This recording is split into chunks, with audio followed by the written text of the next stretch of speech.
Turn it up, it's time to get poppin'. Just in Spice Daddy Holcombe, no stopping. Diving into Christian pop with flair.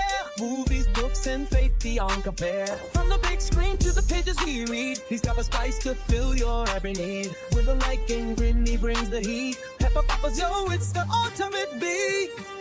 Pepper popper, spice it up, let's go. Justin's breaking down a Christian show. Movies, books, and faith, he's got the vibe. Spice Daddy's here to keep it live. Pepper poppers feel the fire, so true. Pop with purpose, he's talking to you.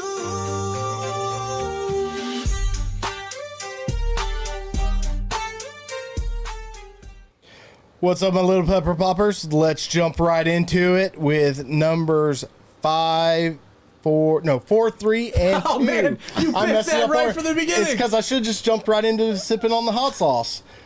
All right, we got missionary top 10 missionaries. Number 4, 3, and 2. Woo. Spice Daddy here. What are we spicing? What spice we got? I got some peach and habanero hot sauce. It's got you.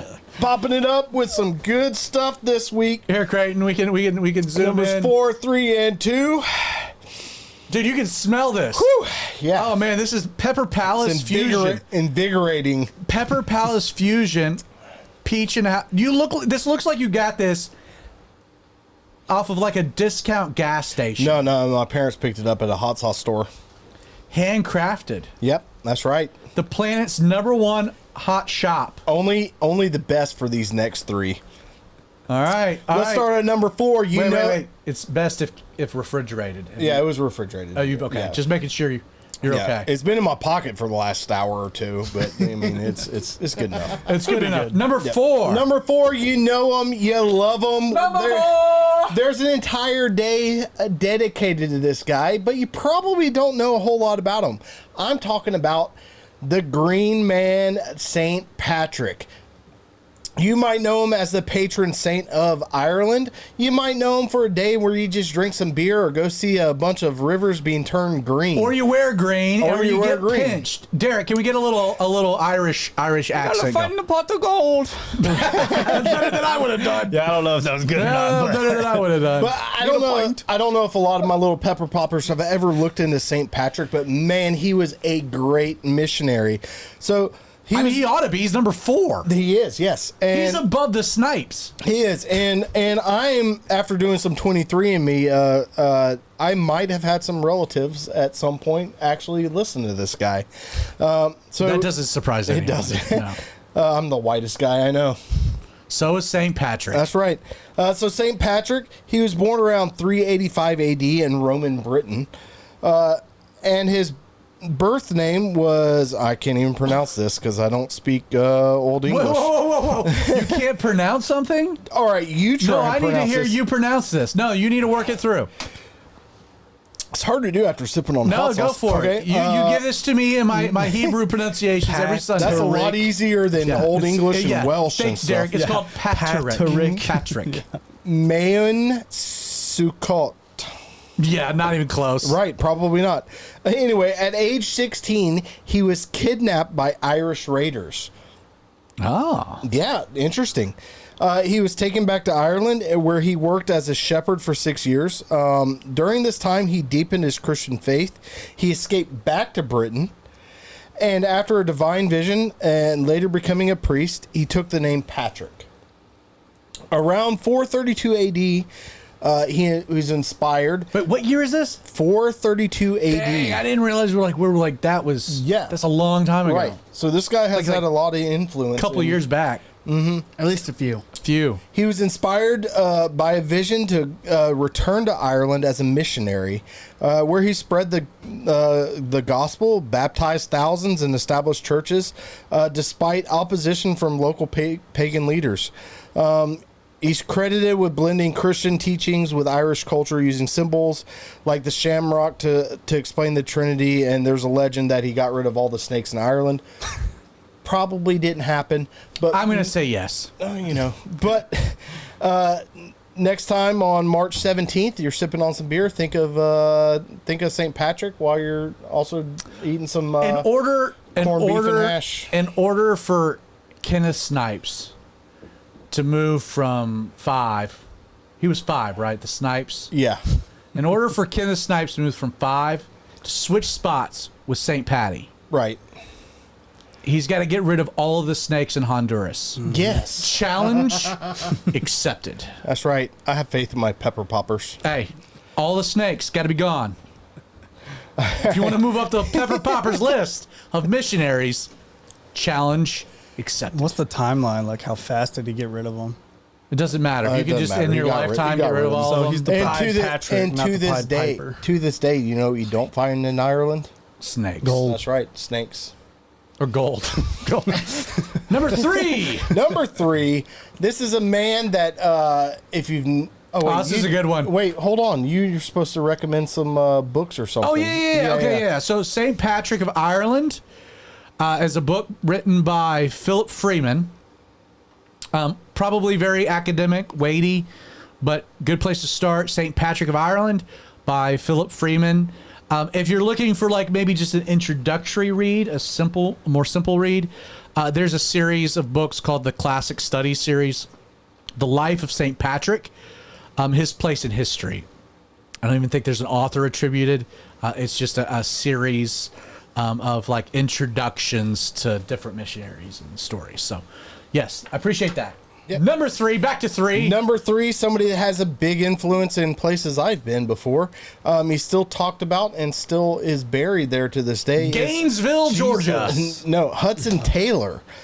So born James Hudson Taylor. He lived from 1832 to 1905. He was a British Protestant missionary who basically went to China. And he didn't basically go to China. He did. Like, he founded the China Inland Mission. Right, which is not the coolest part about this is No. most missionaries He changed to the that game. day, he changed the game, whereas he went to China and didn't just go to China and lived as an Englishman. He went to China, cut his hair like the Chinese and dressed like the Chinese, learned Chinese. He involved himself in the culture to present the gospel.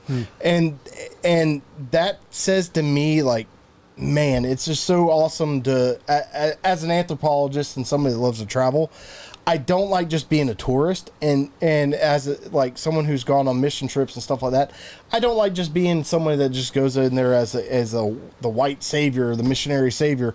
Like, being a missionary and being involved and not separate from the culture, this man did that. Well, he detached the idea that in order to be Christian, you had to be British. Right. And it was you could be Chinese and Christian. You could speak Mandarin. You could dress the part, look the part, have the beard, eat the food. Like, and what was revolutionary is before then, China had been a very difficult place for missionary endeavors. Right. Because the English model was you go and you make them English. Like, that's what you do. And he went in, tried that, realized it was a failure, and changed the game. Right. Pivoted. And he didn't just do that, but he also was a big proponent of using single women missionaries. Like, so before then, you know, as a woman, you wouldn't just go be a missionary somewhere. And he was he used single women who had God's calling and allowed them to go in and be missionaries. Oh, really? Yeah.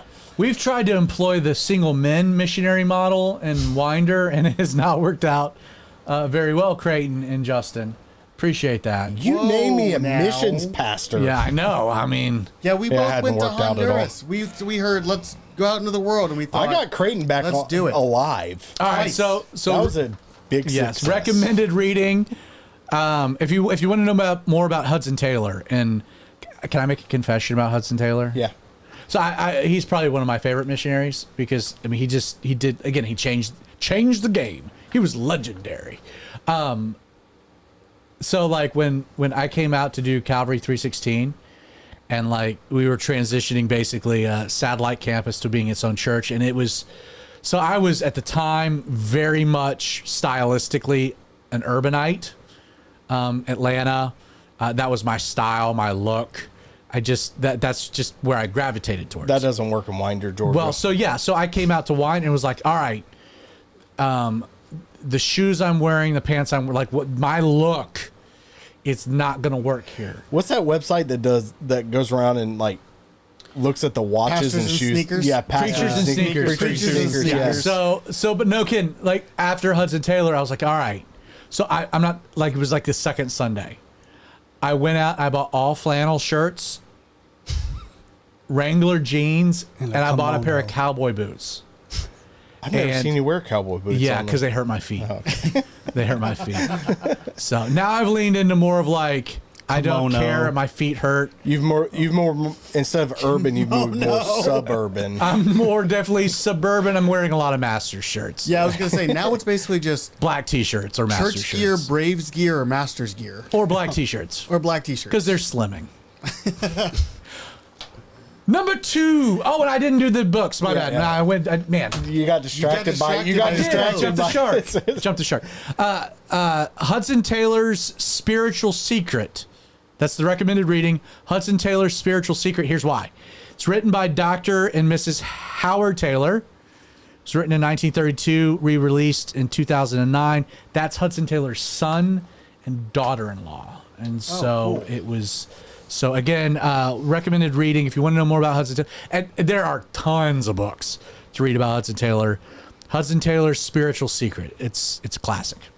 Number 2. Number 2 is Dr. David Livingstone, I presume. I went there. I love it. This guy is someone who has not just my favorite missionary, my favorite anthropologist, my favorite explorer. He has influenced my life in more ways than one, from my traveling to the way I view the world. And most people in the secular world view him as just the man who found the headwaters of the Nile River.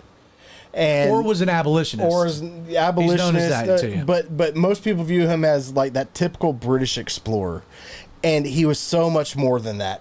He was a big missionary in the African countries, and he so much so that he devoted his life to the tribes in Africa, bringing the gospel to them. Going through sickness, malaria multiple times and things like that. And he left his family because he felt so called to the Africa. He left his family in England to stay in those places. Which might have been a bit of a criticism. Right. To be fair. It is, but that's where you get He should have never had a wife and kids to begin with. Right. And so he disappeared for a while. Nobody Knew if he was alive or Knew not, if he which was is why he alive. showed up Dr. Livingstone. Right, and you found Henry Morton Stanley in 1871. Found him near Lake Tanganyika. Dude, you nailed that. I did. You nailed it. Anyway, in the famous line, Dr. Livingstone, I presume, came about. Man, this guy is. I always wanted to wear the khakis and the pith helmet because of him. I imagine him as like a character on Jumanji. Yes. You know, like- yes, absolutely. But he wasn't just a character on Jumanji. missionary. He was a missionary, and one of my favorite ones. Now, I've heard, and you can tell me, maybe this is, a wise fable or whatnot, a tale, but I remember reading. I'm going to say this is legit. That, so he died in Africa, Yes. but they brought him back to England to bury, with the one condition that they left his heart in Africa. Yes, that is true. His literal heart was buried in His Africa. heart is buried in Africa, and his body was returned to Britain for burial at Westminster Abbey. Yeah, That's which absolutely baller. which is a big deal. But his explorations and anti-slavery advocacy significantly shaped European engagement with Africa. And he didn't just preach the gospel, but he lived the gospel. He was a contemporary of Wilberforce. Yes. I think. Yes. Yeah. Mm-hmm. So and of course Sherlock Holmes, Right. who was a legit person at the same time period, roughly. No. Sure.